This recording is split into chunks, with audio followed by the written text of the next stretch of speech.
ದೇಶದ ಅನ್ನ ತಿಂದು ಪಾಕಿಸ್ತಾನಕ್ಕೆ ಉಪಕಾರ ಮಾಡಿದ್ಲ ಜ್ಯೋತಿ. ಪಾಕ್ ರಾಯಭಾರಿ ಡ್ಯಾನಿಶ್ ಜೊತೆ ಈಕೆ ಸೇರ್ಕೊಂಡು ದೇಶಕ್ಕೆ ಮಾಡಿದ್ದು ಅದೆಂತಹ ಮೋಸ. ಟ್ರಾವೆಲ್ ವಿತ್ ಜೋ ನೆಪದಲ್ಲಿ ದೇಶಕ್ಕೆ ಸಂಬಂಧಪಟ್ಟಂತಹ ಗೌಪ್ಯ ಮಾಹಿತಿಗಳನ್ನು ಹಂಚಿಕೊಳ್ತಾ ಇದ್ಲ. ಜ್ಯೋತಿ ವಿಚಾರಣೆಯ ವೇಳೆ ಭಯಾನಕ ಸತ್ಯ ಬಯಲು. ಐಷಾರಾಮಿ ಜೀವನ ಹೆಜ್ಜೆ ಹೆಜ್ಜೆಗೂ ಪ್ರಭಾವವನ್ನ ಬಳಸಿ ಈಕೆ ಪ್ರಯಾಣವನ್ನ ಮಾಡ್ತಾ ಇದ್ಲು.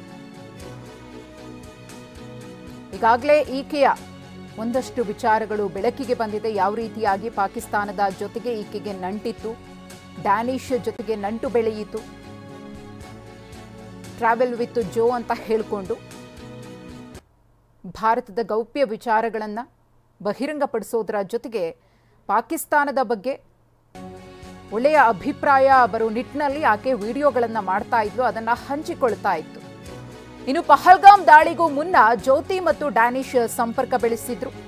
ಪಹಲ್ಗಾಮ್ ದಾಳಿ ಬಳಿಕವೂ ಕೂಡ ಇಬ್ಬರು ನಿರಂತರವಾಗಿ ಕಾಂಟ್ಯಾಕ್ಟ್ನಲ್ಲಿದ್ರು. ಕೋಡ್ ವರ್ಡ್ ಅನ್ನ ಬಳಸಿ ಆರೋಪಿಗಳು ನಿರಂತರವಾಗಿ ಚಾಟ್ ಮಾಡ್ತಾ ಇದ್ರು. ಪಾಕ್ ಏಜೆಂಟ್ಗಳ ನಂಬರ್ ಅನ್ನ ಕೋಡ್ ವರ್ಡ್ನಲ್ಲಿ ಸೇವ್ ಮಾಡಿಕೊಳ್ಳಲಾಗಿದೆ. ಈಕೆಯ ನಡೆ ಬಗ್ಗೆ ಅಂದ್ರೆ ಜ್ಯೋತಿ ಮಲ್ಹೋತ್ರಾ ನಡೆಯ ಬಗ್ಗೆ ಇದೀಗ ಸಾಕಷ್ಟು ಅನುಮಾನಗಳು ಹುಟ್ಟುಕೊಂಡಿದೆ.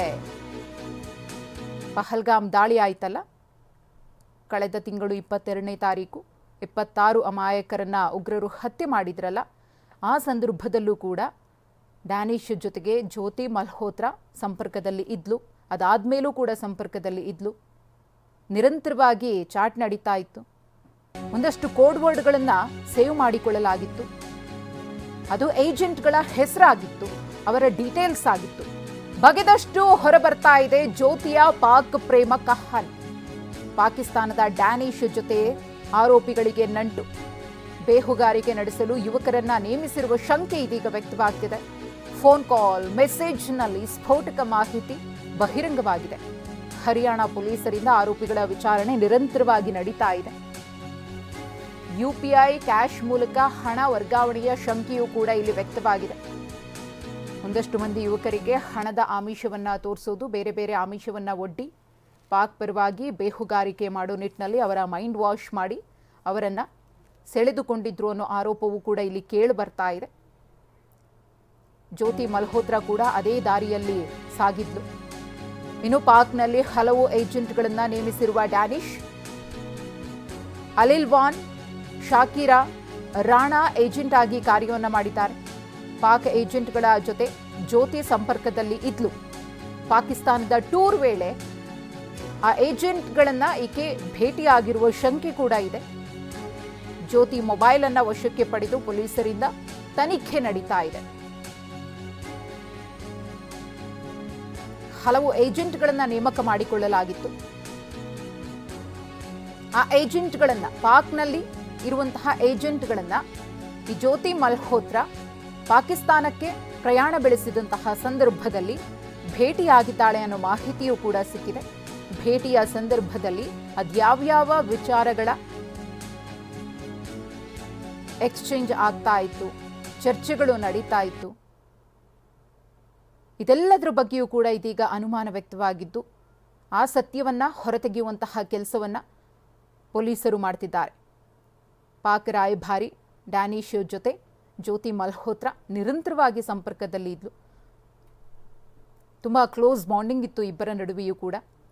ಪಹಲ್ಗಾಮ ದಾಳಿಯಾದಂತಹ ಸಂದರ್ಭದಲ್ಲಿ, ಅದಾದ ಮೇಲೆ, ಅದಕ್ಕೂ ಮುನ್ನ ಇವರೆಲ್ಲರ ಒಡನಾಟ ಅತ್ಯಾಪ್ತವಾಗಿತ್ತು.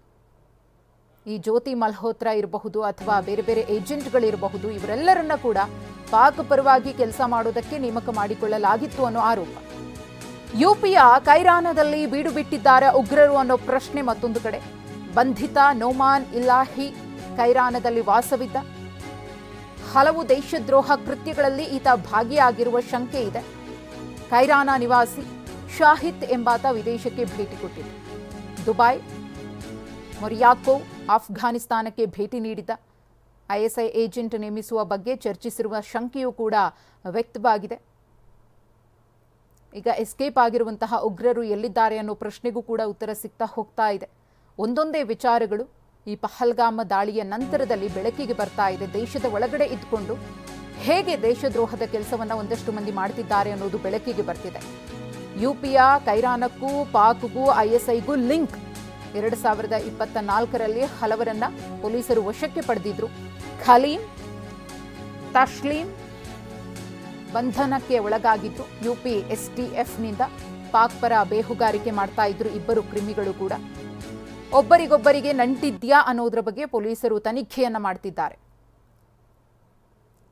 ಇಬ್ಬರೂ ಬೇರೆ ಬೇರೆ ವ್ಯಕ್ತಿಗಳು, ಆದರೆ ಇವರಿಬ್ಬರಿಗೂ ಒಂದೇ ರೀತಿಯ ಕೆಲಸವನ್ನ ಮಾಡ್ತಾ ಇದ್ರು. ಸಂಪರ್ಕ ಇತ್ತ, ಕಾಂಟ್ಯಾಕ್ಟ್ ಇತ್ತ, ವಿಚಾರಗಳು ಇಬ್ಬರ ಕುರಿತು ಪರಸ್ಪರ ವಿನಿಮಯ ಆಗಿತ್ತ, ಇದೆಲ್ಲದರ ಬಗ್ಗೆಯೂ ಕೂಡ ಪೊಲೀಸರ ತನಿಖೆಯಿಂದಷ್ಟೇ ಮಾಹಿತಿ ಸಿಗಬೇಕಿದೆ. ಖಲೀಂ ಮತ್ತು ತಸ್ಲೀಂ STF, ಯುಪಿಯ STF ಅಧಿಕಾರಿಗಳು ಬಂಧಿಸಿದ್ರು. ಯಾಕೆಂದರೆ ISI ಜೊತೆಗೆ ಲಿಂಕ್ ಇತ್ತು ಅನ್ನೋ ಕಾರಣಕ್ಕೋಸ್ಕರ. ಮತ್ತೊಂದು ಕಡೆ ಜ್ಯೋತಿ ಮಲ್ಹೋತ್ರಾ ಯಾವ ರೀತಿಯಾಗಿ ಕಿಡಿಗೇಡಿ ಕೃತ್ಯವನ್ನ ದೇಶದ ಒಳಗಡೆ ಇದ್ದುಕೊಂಡು ಎಸಗ್ತಾ ಇದ್ಲು ಅನ್ನೋದು ಕೂಡ ಬಯಲಾಗಿದೆ. 1 ವರ್ಷದ ಹಿಂದೆಯೇ ಜ್ಯೋತಿ ಮೇಲೆ ಅನುಮಾನ ಇತ್ತು. ಪಾಕ್ ಪ್ರಿಯೆ ಜ್ಯೋತಿ ಮೇಲೆ ಕಣ್ಣಿಡೋದಕ್ಕೆ ಮನವಿ ಕೂಡ 1 ವರ್ಷದ ಹಿಂದೆಯೇ ಮಾಡಿಕೊಳ್ಳಲಾಗಿತ್ತು. 2024ರಲ್ಲೇ NIA ತಂಡಕ್ಕೆ ವ್ಯಕ್ತಿಯೊಬ್ಬರು ಪತ್ರವನ್ನ ಬರೀತಾರೆ, ರಾಷ್ಟ್ರೀಯ ತನಿಖಾ ದಳಕ್ಕೆ. ಜ್ಯೋತಿ ಚಲನವಲನದ ಮೇಲೆ ಕಣ್ಣಿಡಿ ಅಂತ ಹೇಳಿ ಅವರು ಮನವಿಯನ್ನ ಮಾಡ್ಕೊಳ್ತಾರೆ. ಅವರ ಹೆಸರು ಬಂದು ಕಪಿಲ್ ಜೈನ್ ಅಂತ ಹೇಳಿ NIAಗೆ ಪತ್ರವನ್ನ ಬರೆದಿದ್ರು. ಯಾಕಂದ್ರೆ ಜ್ಯೋತಿ ಮೇಲೆ ಇವರಿಗೆ ಡೌಟ್ ಇತ್ತು. ಆಕೆ ಮಾಡುವಂತಹ ವಿಡಿಯೋಸ್ ಇರಬಹುದು, ಆಕೆ ಎಕ್ಸ್ಪ್ಲೋರ್ ಮಾಡುವಂತಹ ವಿಚಾರಗಳಿರಬಹುದು, ಆಕೆಯ ಅಭಿಪ್ರಾಯಗಳಿರಬಹುದು, ಆಕೆಯ ಓಡಾಟ ಇರಬಹುದು, ಆಕೆ ಭೇಟಿಯಾಗುವಂತಹ ವ್ಯಕ್ತಿಗಳಿರಬಹುದು, ಆಕೆಯ ಬಗ್ಗೆ ಆ ವ್ಯಕ್ತಿ ಸಂಗ್ರಹಿಸಿದ ಮಾಹಿತಿಗಳಿರಬಹುದು. ಇದೆಲ್ಲದರ ಬಗ್ಗೆಯೂ ಕೂಡ ಈಕೆ ಏನೋ ಮಾಡ್ತಿದ್ದಾಳೆ ಅನ್ನೋದ್ರ ಬಗ್ಗೆ ಕಪಿಲ್ ಜೈನ್ ಅವರಿಗೆ ಡೌಟ್ ಇತ್ತು. ಹಾಗಾಗಿ ರಾಷ್ಟ್ರೀಯ ತನಿಖಾ ದಳಕ್ಕೆ ಕಪಿಲ್ ಜೈನ್ ಅವರು ಪತ್ರವನ್ನ ಬರೀತಾರೆ. ಆಗ್ಲೇ ಏನಾದರೂ ಎಚ್ಚೆತ್ತುಕೊಂಡು ಈಕೆಯನ್ನ ಬಂಧಿಸಿದ್ರೆ ಒಂದಷ್ಟು ಸ್ಫೋಟಕ ವಿಚಾರಗಳು ಬೆಳಕಿಗೆ ಬಂದಿರುವುದು ಅನ್ನೋ ಮಾತುಗಳು ಕೂಡ ಸದ್ಯ ಕೇಳಿ ಬರ್ತಾ ಇದೆ. ಜ್ಯೋತಿ ಮೊದಲು ಪಾಕ್ ರಾಯಭಾರ ಕಚೇರಿಗೆ ಭೇಟಿಯನ್ನ ಕೊಟ್ಟಿದ್ಲು. ದೆಹಲಿಯ ಪಾಕ್ ರಾಯಭಾರ ಕಚೇರಿಗೆ ಹೋಗಿದ್ಲು. ಬಳಿಕ ಪಾಕ್ಗೆ 10 ದಿನ ಪ್ರವಾಸದ ಮೇಲೆ ಹೋಗಿದ್ಲು. ಇದೀಗ ಜಮ್ಮು ಕಾಶ್ಮೀರಕ್ಕೆ ಆಕೆ ಪ್ರವಾಸವನ್ನ ಮಾಡ್ತಿದ್ದಾಳೆ. ಇದರ ಹಿಂದೆ ಪಾಕ್ ನಂಟಿರಬಹುದು ಅಂತ ಪೋಸ್ಟ್. ಕಪಿಲ್ ಜೈನ್ ಅವರು ಅವತ್ತೇನು ಆರೋಪವನ್ನ ಮಾಡಿದ್ರಲ್ಲ ಆ ವಿಚಾರಗಳಿದು. ಆಕೆ ಪಾಕಿಸ್ತಾನಕ್ಕೆ ಹೋಗ್ತಾ ಇದ್ಲು. ಅದರಲ್ಲೂ ಮೊದಲು ಆಕೆ ಪಾಕಿಸ್ತಾನದ ರಾಯಭಾರಿ ಕಚೇರಿಗೆ ಭೇಟಿಯನ್ನ ಕೊಟ್ಟಿದ್ಲು. ನಂತರ ಪಾಕ್ಗೆ 10 ದಿನ ಪ್ರವಾಸವನ್ನ ಕೈಗೊಳ್ತಾಳೆ. ಅದಾದ್ಮೇಲೆ ಜಮ್ಮು ಕಾಶ್ಮೀರಕ್ಕೆ ನಿರಂತರವಾಗಿ ಪ್ರವಾಸ ಮಾಡ್ತಾ ಇದ್ಲು. ಇದರ ಹಿಂದೆ ಏನೋ ಇದೆ, ದುರುದ್ದೇಶ ಇದೆ. ಆಕೆ ಬರೀ ಟ್ರಾವೆಲ್ ಮಾಡಿ ಅಲ್ಲಿನ ವಿಚಾರಗಳನ್ನ ತನ್ನ ಸಬ್ಸ್ಕ್ರೈಬರ್ಸ್ಗೆ ತಲುಪಿಸುವಂತಹ ಕೆಲಸವನ್ನ ಮಾಡ್ತಾ ಇರಲಿಲ್ಲ. ಆದರೆ ಆಕೆಯ ಟ್ರಾವೆಲ್ನ ಹಿಂದೆ ದುರುದ್ದೇಶ ಅಡಗಿತ್ತು ಅನ್ನೋದು ಕಪಿಲ್ ಜೈನ್ ಅವರ ಆರೋಪ ಆಗಿತ್ತು. ಈ ಕುರಿತು ಮತ್ತಷ್ಟು ಮಾಹಿತಿಯನ್ನ ಕೊಡುವುದಕ್ಕೆ ನಮ್ಮ ಪ್ರತಿನಿಧಿ ಹರೀಶ್ ಇದೀಗ ದೂರವಾಣಿ ಸಂಪರ್ಕದಲ್ಲಿದ್ದಾರೆ. ಹರೀಶ್, ಜ್ಯೋತಿ ಮಲ್ಹೋತ್ರಾ ಬಂಡವಾಳ ಇದೆಯಲ್ಲ, ಆಕೆಯ ಹೇನ ಕೃತ್ಯ ಇದೆಯಲ್ಲ, ಅದೆಲ್ಲವೂ ಕೂಡ ಬಟಾಬಯಲಾಗ್ತಾ ಇದೆ. ಯಾವ ರೀತಿಯಾಗಿ ದೇಶದ್ರೋಹದ ಕೆಲಸದಲ್ಲಿ ತನ್ನನ್ನು ತಾನು ತೊಡಗಿಸಿಕೊಂಡಿದ್ಲು ಅಂತ ಹೇಳಿ, ಅದಕ್ಕಿಂತ ಹೆಚ್ಚಾಗಿ 1 ವರ್ಷದ ಹಿಂದೆಯೇ ಈಕೆ ಯಾವ ರೀತಿಯಾಗಿ ದೇಶದ್ರೋಹದ ಕೃತ್ಯಗಳನ್ನು ಎಸಗ್ತಾ ಇದ್ಲು ಅಂತ ಹೇಳಿ ಕಪಿಲ್ ಜೈನ್ ಅವರಿಗೆ ಡೌಟ್ ಬಂದಿದ್ದು ಹೇಗೆ ಅಂತ?